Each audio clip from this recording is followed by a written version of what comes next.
¿Qué tal? A ver, hoy vamos a meternos de lleno en la ciencia exacta detrás de cómo medimos el cambio real. O sea, ya sea que hablemos de comportamiento humano o de esas transformaciones gigantes a nivel de comunidad, la gran pregunta siempre es la misma. ¿Cómo pasamos de tener simples suposiciones a tener certezas absolutas? Bueno, en esta explicación vamos a descubrir que el secreto para que cualquier intervención sea un éxito rotundo, literalmente se esconde en un concepto que suena súper básico, pero que es increíblemente poderoso. Piénsenlo un segundo. Cuando ven las cosas que pasan en el mundo, seguramente se preguntan, ¿cómo sabemos realmente si un programa de salud pública, una política nueva del gobierno o, digamos, una intervención en nuestro vecindario está funcionando de verdad? Digo, a cada rato vemos que se invierten toneladas de tiempo y recursos para solucionar problemas súper complejos, pero al final del día, ¿cómo podemos estar 100% seguros de que el éxito no fue pura casualidad? O tal vez por algún factor externo que ni vimos venir. Pues para responder a eso de forma contundente, necesitamos construir un punto de referencia que sea de roca sólida. Bien, entremos en materia, porque, aunque no lo crean, mucho antes de ponernos a hablar con términos académicos complicados, este concepto ya lo usamos todos los días por puro instinto. Las líneas base cotidianas no son más que esos patrones normales, digamos la rutina, que usamos para juzgar las cosas. Imagínense a una mamá. Ella conoce a la perfección cómo y cuándo llora su bebé en un día normal. Ese es su punto de referencia. Si hoy el bebé llora distinto, sabe al instante que algo pasa. O piensen en cuando nos despertamos. Tenemos un nivel normal de salud que nos ayuda a decidir si, no sé, estamos lo suficientemente bien como para ir a trabajar. Incluso cuando un amigo nos dice que nos vemos súper descansados. Ese comentario sale porque está comparando la cara que traemos hoy con la imagen habitual, la línea base que tiene en su cabeza. Y si nos llevamos ese instinto del que hablamos al terreno científico riguroso, nos encontramos con la definición formal. Básicamente, una línea base es ese periodo inicial de observación donde registramos constantemente qué tanto ocurre un fenómeno antes de hacer nada. Y ojo, porque cumple una doble función que es una maravilla. Primero, tiene una función descriptiva, o sea, nos dice exactamente qué está pasando en este preciso momento. Y segundo, una función predictiva. Es decir, nos da la base matemática perfecta para, literalmente, predecir qué va a pasar en el futuro inmediato si nos cruzamos de brazos y no hacemos absolutamente nada para cambiar la situación. Así que, en el recorrido de hoy vamos a ver lo siguiente. 1. Cómo entender la línea base. 2. Los patrones de datos conductuales. 3. Lo que llamamos diseños de reversión. 4. Las alternativas de no reversión. Y por último, la aplicación de esto en el análisis y la acción comunitaria.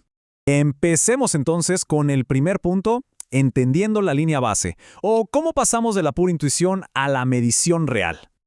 Aquí la clave es súper simple pero absolutamente crucial. Si no conocemos qué tan grave o extenso es un problema en nuestra comunidad desde un principio, olvídense, es virtualmente imposible medir si nuestra solución tuvo un impacto real. Pensemos en retos pesados, como los accidentes de tránsito o el embarazo adolescente. Si nadie se toma la molestia de documentar cuántos casos hay antes de lanzar, digamos, una campaña enorme de prevención, pues ¿contra qué vamos a comparar los números el año que viene? Es como caminar a ciegas. Piensen en la economía. Es el mismísimo principio que usan con el índice de precios al consumidor, para saber si la vida está más cara o más barata. Sacar una línea base nos da ese ancla, ese punto de referencia fundamental con el que vamos a juzgar si de verdad triunfamos con nuestra política o intervención. Pasamos al punto número 2. Patrones de datos conductuales. O, en otras palabras, cómo visualizamos la trayectoria de un problema. Y esto ilustra de manera brillante justo lo que estamos buscando cuando analizamos los datos. Fíjense en el lado izquierdo. Ahí tenemos una línea base estable. Los puntitos suben y bajan un poquito, claro, pero se mantienen en un margen súper estrecho. Y déjenme decirles, este es el sueño de cualquier investigador. El mejor escenario para arrancar. ¿Por qué? Porque si de repente ven un cambio enorme justo después de aplicar una intervención, pueden decir con toda seguridad, eso fue gracias a nuestro programa. Pero si miramos al lado derecho, la historia es otra. Esa es una línea base súper variable, inestable por completo. Meter un programa nuevo en ese caos es un dolor de cabeza, porque como el comportamiento ya está saltando para todos lados por sí solo, probar científicamente que nosotros fuimos los que logramos cualquier mejora se vuelve casi misión imposible. Además, las líneas en una gráfica literalmente nos cuentan una historia que se desarrolla en el tiempo. Si ven que el patrón va para arriba o para abajo, significa que el problema ya está cambiando solito. Aquí hay que ser súper objetivos con los datos. Por ejemplo, si vemos que los incidentes de violencia en una escuela van en picada sin que nadie haya movido un dedo, pues a lo mejor no tiene sentido gastar un montón de recursos en una intervención nueva justo en ese momento. Pero, por otro lado, si la gráfica de un problema de salud pública va como un cohete hacia arriba, es una alarma clarísima de que la cosa está escalando. Ojo, aunque la línea no sea perfectamente plana como nos gustaría en el laboratorio, si va en ascenso de esa manera, nos está gritando que se requiere tomar acción de inmediato. Llegamos a la sección 3. Diseños de reversión. Básicamente, cómo probamos la relación de causa y efecto experimentando. Muy bien, pongámonos el sombrero de detectives, porque aquí es donde entra el método más contundente que existe para comprobar si nosotros causamos el cambio, la famosa metodología ABAB. En orden cronológico, esto arranca con la fase A, que es sencillamente medir la línea base inicial, mirar y anotar. Después viene la fase B, e introducimos el tratamiento. Hasta ahí todo suena muy estándar, ¿no? Pero la verdadera magia ocurre cuando regresamos a la fase A. Así es, retiramos intencionalmente el tratamiento. ¿Solo para qué? Para ver si el problema vuelve a aparecer y el comportamiento regresa a sus niveles originales. Y finalmente volvemos a aplicar el tratamiento en una segunda fase B. Para que se hagan una idea, es exactamente igual a encender y apagar el interruptor de la luz en la pared. Si la luz del techo se prende y se apaga junto con el interruptor, pues no hay duda, acabamos de comprobar que es exactamente lo que controla esa bombilla. Vamos a ver cómo luce esto en el mundo real con el diseño clásico AB. Si observan, durante los primeros 9 días, que sería nuestra fase A, tenemos una línea base que está bastante baja y estable. Eso representa el rendimiento en matemáticas y justo ahí, en la línea divisoria, arranca el tratamiento. Inmediatamente después, si se fijan en la fase B, notamos una tendencia ascendente, o sea, el rendimiento matemático mejora de manera progresiva y claro, esto huele a éxito.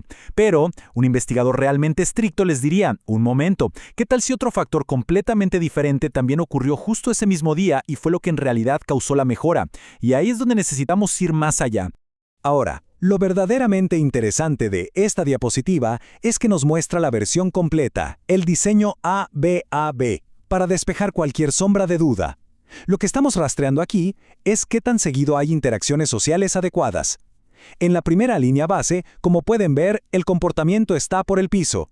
Pero aplicamos el primer tratamiento, que en este caso es brindar atención, y el comportamiento se va directo a las nubes.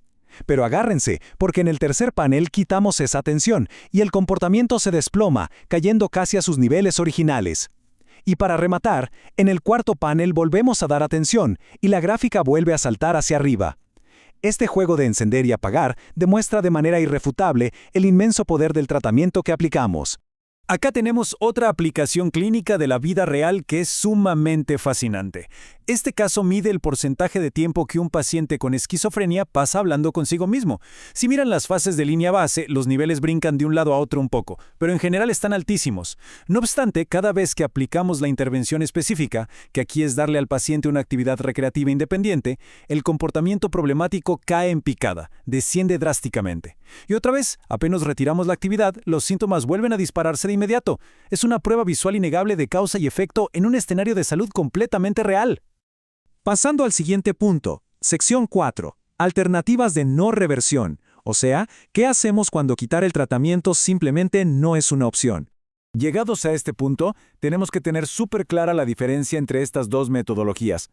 Verán, en los diseños de reversión que acabamos de ver, es seguro y totalmente permitido que el sujeto regrese temporalmente a su nivel problemático original solo para probar la eficacia científica. Todo bien con eso. Pero en los diseños de no reversión, quitarle la ayuda a la persona es una pésima idea o éticamente imposible.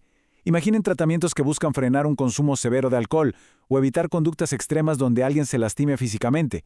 En estas situaciones críticas de salud y bienestar integral, la vida real nos dicta que simplemente no podemos deshacer la ayuda que ya dimos nada más para recolectar datos para nuestro experimento. Sería impensable.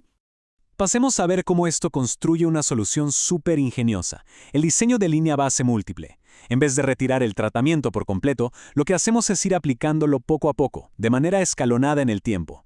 Podemos escalonar esa intervención para diferentes comportamientos dentro de una misma persona, aplicarla en diferentes contextos y situaciones o incluso ir escalonándola participante por participante. Si el cambio positivo ocurre exactamente en el instante en que aplicamos la intervención en cada uno de esos casos, de forma individual, listo. Probamos que es súper efectiva sin someter absolutamente a nadie al riesgo de perder su progreso. Por último, vamos a la sección 5, análisis y acción comunitaria. El momento de llevar la ciencia del comportamiento a los problemas locales de nuestra vida diaria. Entonces, el punto crucial aquí es que todo este rigor del método científico no es exclusivo para gente con bata de laboratorio. Es una herramienta increíble que empodera el cambio real en nuestras calles. Un plan de acción comunitario efectivo requiere cierta disciplina. Paso 1. Hay que elegir un buen indicador medible que de verdad represente la raíz del problema, ya sean incidentes de violencia o tasas de graduación escolar. Paso 2. Buscar en los archivos o salir y registrar rigurosamente esa bendita línea base antes de hacer nada. Paso 3. Ahora sí, arrancar con la intervención que planeamos. Y paso 4. No despegar el ojo de los datos, monitorear constantemente esos números nuevos frente a nuestra base inicial para asegurar que cada onza de nuestro esfuerzo realmente está generando un impacto positivo. Para cerrar este recorrido por los datos, las gráficas y la observación rigurosa, quiero dejarles una reflexión final. La ciencia del comportamiento nos deja clarísimo que, a veces, nuestras intuiciones nos pueden engañar bastante, pero las tendencias que se registran sistemáticamente nos revelan la verdad y el verdadero impacto de las cosas.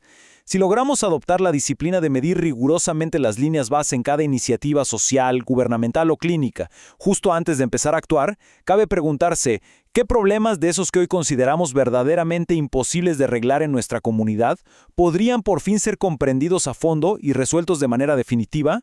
Se los dejo de tarea. Muchísimas gracias por acompañarnos en esta explicación y nos vemos a la próxima.